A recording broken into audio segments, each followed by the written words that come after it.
오늘 누가복음 12장 13절로 34절까지의 말씀을 통하여서 그의 나라라는 제목으로 강의에 이어가도록 하겠습니다. 자, 본문의 긴 예수님의 말씀은 한 사람의 요청에서부터 시작되고 있습니다. 13절 무리 중에 한 사람이 이르되 선생님 내 형을 명하여 유산을 나와 나누게 하소서 하니.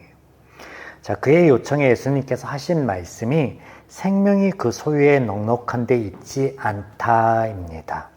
이 말씀을 하신 후 한 부자에 대한 비유에 말씀하시고 이어서 바로 제자들에게 하신 말씀이 이렇습니다. 22절 또 제자들에게 이르시되 그러므로 내가 너희에게 이르노니 너희 목숨을 위하여 무엇을 먹을까 몸을 위하여 무엇을 입을까 염려하지 말라. 예수님의 이 염려하지 말라 하신 말씀의 핵심이 무엇일까요? 우리에게 있는 재물에 대한 염려, 의식주에 대한 염려를 전혀 하지 말라라고 하신 말씀인가? 만약 그렇다면 하나님께서 아무 염려도 하지 않도록 늘 우리의 필요를 채우시는 분으로 그렇게 소개되고 있는 것으로 우리가 이해해 보면 되는 것일까? 정말로 아무것도 구하지 않고 하나님께 맡겨드리면 다 채워지는 것일까? 30절 말씀 보겠습니다. 이 모든 것은 세상 백성들이 구하는 것이라 너희 아버지께서 이런 것이 너희에게 있어야 할 것을 아시니라. 예수님의 말씀에서 이런 우리의 필요를 아신다라고 말씀은 하십니다. 그런데 채워주시겠다라는 약속은 어디에도 없습니다. 다만 이것에 대한 말씀을 하시는데 예수님의 말씀의 핵심이 본문 31절과 32절입니다. 31절 다만 너희는 그의 나라를 구하라 그리하면 이런 것들을 너희에게 더하시리라. 물론 여기서 이런 것들이란 우리에게 필요한 의식주나 물질 이런 측면의 말씀은 아닙니다. 자, 하나님께서 그 필요에 따라 간과의 은혜로 받으신 경험이 있으신 분들께는 오늘 좀 죄송한 말씀을 드립니다. 하나님께서는 재물이며 의식주를 구하는 것이 그런 것이 아니라 그의 나라를 구하라라고 말씀하세요. 앞서 서두에서 말씀드렸듯 이 예수님의 말씀은 유산을 나눌 수 있게 해달라라는 한 사람의 요청에서 시작되고 있다라는 겁니다. 이런 예수님의 말씀하심의 흐름대로라면 우리가 하나님께 기도하고 찾고 구하는 것에 재물이 있으면 안 됩니다. 삶의 필요 의식주가 있어서는 안 됩니다. 이런 것을 구하는 것은 세상 백성들, 즉 하나님의 자녀가 아닌 세상의 자녀들이 구하는 것이기 때문이죠. 그런데 사실 애초에 이런 류의 말씀이 아닙니다. 예수님께서 말씀하시는 것은 재물에서 비롯된 우리의 삶 속의 염려와 걱정을 잠시 접어두라라는 말씀인데 그렇다면 왜 예수님께서 이런 염려와 걱정에 대해서 접어두라 하지 말라라고 말씀하시는 것일까? 우리의 필요를 채우신다라는 말씀도 아닌데 왜 이런 말씀을 하시는 걸까? 네, 이렇게 말씀하심이 우리의 모든 염려와 걱정, 그 해소와 보생에 대한 약속 때문이 아닙니다. 그런 말씀이 아니에요. 그런 말씀 하시는 게 아닙니다. 우리에게 주시는 예수님의 답은요, 여기에 있습니다. 그의 나라를 구하라. 우리가 여기에 그의 나라가 정확히 무엇인지, 무엇을 말씀하시는지 알 수 없어도 적어도 한 가지 사실은 알 수 있는데 그것은 나의 나라가 아니라 그의 나라를 구하라 라고 하신 말씀입니다. 이 말씀을 이렇게 표현해 볼 수 있겠습니다. 나의 뜻이 아닌 하나님의 뜻을 구하라 라고. 이쯤 여러분께 질문을 한 가지 던져보고자 합니다. 오늘 내 삶의 주인은 나인가요? 아니면 하나님이신가요? 성경에서 말씀하시는 답은 나입니다. 나의 삶의 선택과 결정은 오롯이 내가 아는 것입니다. 하나님께서 천지를 창조하시며 사람들에게 온전한 자유를 허락하심에 그들이 하나님의 뜻이 아닌 자신의 뜻을 선택할 것을 하나님이 창조하실 때 이미 아셨습니다. 그럼에도 불구하고 하나님께서는 그들이 스스로 선택할 수 있는 자유를 주셨습니다. 왜냐하면 그 삶의 주인공이 하나님이 아니라 하나님께서 온전한 삶을 영유할 수 있는 그 모든 환경을 조성하시고 그리고 자유롭게 선택할 수 있도록 은혜를 베푸셨기 때문에 그렇습니다. 맞죠? 네. 에덴 동산의 이야기를 드리는 겁니다. 천지창조 이 원형의 모습이 하나님과 우리 관계이며 이것은 불변합니다. 하나님이 이렇게 창조하셨고 이 모습 이대로를 지켜내시기 위하여 그 구원의 여정이 우리를 배려하는 가운데 긴 세월에 걸쳐서 이어지고 있는 거예요. 다시 본문으로 돌아가 여기 그의 나라는 하나님의 말씀을 가리킵니다. 우리의 삶의 주인은 개인입니다. 나예요. 내가 무엇을 선택하고 결정하듯 그 결과 또한 오롯이 자신이 내가 그 결과를 받아들여야 되는 거죠.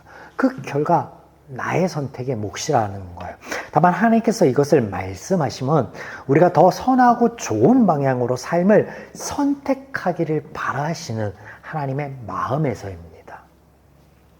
다른 표현이지만 이와 같은 의미의 말씀들이 성경에 무수하게 반복되고 있는데 오늘 몇 가지 소개해드리자면 날마다 자기를 부인하고 제 십자가를 지고 따르라, 나를 따르라 이 말씀이 너의 나라가 아니라 그의 나라를 구하라 라는 말씀과 같은 거예요. 의미가 같다라는 거죠. 성령 충만함을 입으라 같습니다. 구약으로 가서 너는 마음을 다하고 뜻을 다하고 힘을 다하여 내 하나님 여호와를 사랑하라. 같은 거예요. 이렇게 우리가 예수님의 말씀을 따라 하나님의 마음과 원리로 삶을 살아갈 때 선한 선택과 결정들을 이어갈 것인데 이때 그렇다면 우리에게 약속하신 것은 무엇인가? 32절입니다. 무서워 말라 너희 아버지께서 그 나라를 너희에게 주시기를 기뻐하시느니라. 자, 우리의 구하는 것 우리가 구할 수밖에 없는 삶의 부족함, 연약함들 그것들을 채워나가시겠다라는 약속이 아니라 그 나라를 주시겠다라고 약속하고 계세요. 그 나라.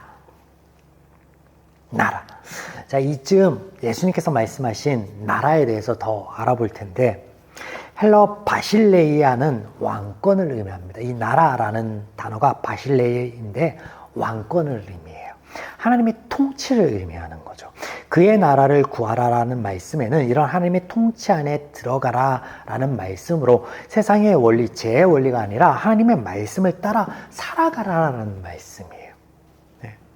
그래서 날마다 자기를 부인하고 제 십자가를 지고 따르라. 하나님의 말씀을 따르라는 거죠. 성령 충만함을 입으라. 성령 충만하며 어떤 그 은혜로운 어떤 그런 모습에 있는 게 아니라 하나님의 말씀을 하나 둘 지켜 나아가면서 그 안에 하나님의 임재하심을 경험하는 그 충만한 삶 가운데 있는 거예요.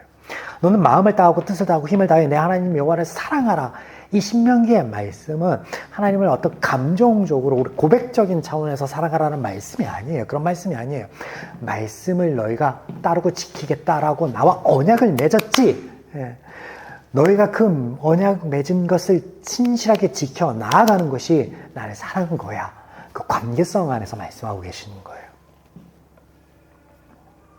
우리가 이렇게 살아갈 때 말씀을 따라 살아갈 때 우리에게 다시 그 나라를 주시겠다라고 약속하고 계시는 거예요.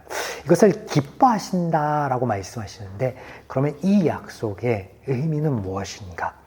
우리가 나의 나라가 아닌 하나님의 나라를 살아갈 때, 말씀을 따라 살아갈 때 하나님의 자녀, 하나님의 나라의 백성이며 이를 하나님께서 바라며 기뻐하신다라고 말씀하시는 거예요.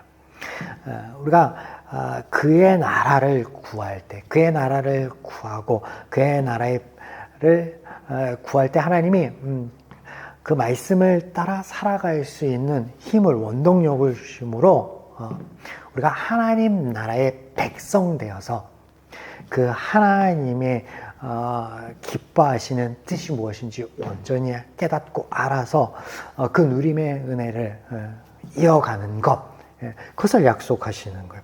여기 말씀을 따르는 삶이란 어떤 특정 말씀, 권위나 구절을 의미하는 것이 아니라 앞서 잠깐 언급드렸듯이 말씀 가운데 있는, 하나님의 말씀 가운데 있는 원리와 가치관을 의미하는 것. 그래서 이전에 바리새인들을 향해서 너희가 그 많은 율법 규정을 따르고 지키고자 하는데 정작 그 안에 있는 하나님의 사랑이 뭔지, 인애가 뭔지는 버렸다라고 하거든요. 예. 그래서 말씀 구절을 쫓아가는 게 아니라 그 말씀 안에 하나님이 바라시는 그런 가치관, 원리를 쫓아가는 거예요. 그리고 그 안에서 우리 제 원리에 따른 삶의 선택이 아니라 하나님의 원리와 말씀을 따른 선택을 이어가게 갈 수 있도록 하나님의 나라를 구하라, 하나님의 은혜를 구하라, 도우심을 바라라 라고 말씀하고 계신 거예요. 그리고 그 약속이 하나님 나라의 백성됨, 그것을 말씀하고 있는 거예요. 끝으로 33절과 34절에 이 말씀 또한 재물의 사용에 대한 말씀이 아닙니다.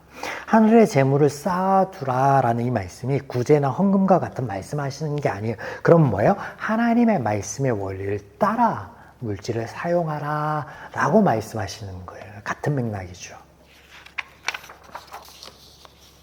자, 이것이 예수님께서 말씀하신 22절에 목숨을 위한 삶인데, 제자들에게 말씀하실 때 목숨을 위한 삶 이렇게 말씀하시는데, 여기서 목숨은 우리말 번역본과는 조금 다릅니다. 뭐냐면 영혼이에요. 영혼. 너의 영혼이 잘됨이 무엇인지 그걸 말씀하시는데, 세상 원리에 입각하여 당면한 문제를 시름시름 앓고 염려하고 고민하는 모습이 아니라 하나님을 알고 하나님의 말씀을 알아서 그 말씀에서 깨우쳐 주시는 그 원리의 하나님의 마음으로 삶을 살아갈 것을. 그래서 이런 모습 안에 바울을 통하여 말씀하신 자족하는 삶이 있고 풍족한 은혜를 누리는 삶이 여기에 있겠죠. 사랑하는 여러분, 만약 우리가 삶 가운데 있는 염려와 걱정으로 하나님께 구할 때 하나님께서 그 모든 것들을 들어주신다면 어떤 일이 발생할까요?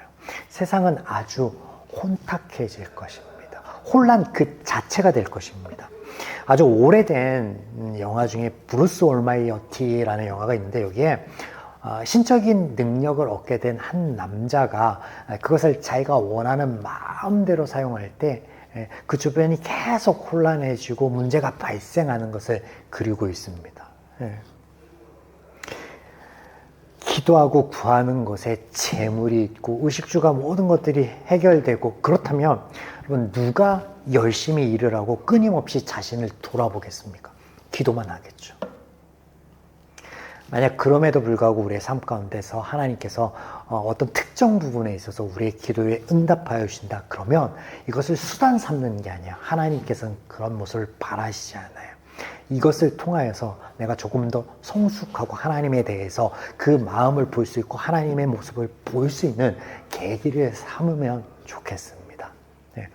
오늘 이렇게 우리 함께 나눈 말씀을 붙들고 더욱더 우리의 믿음이, 우리 신앙생활이 성장하고 성숙하는, 그래서 온전하신 하나님의 백성으로서의 삶을 살아가며 누릴 수 있는 저와 여러분이기를 주님의 이름으로 축원드립니다.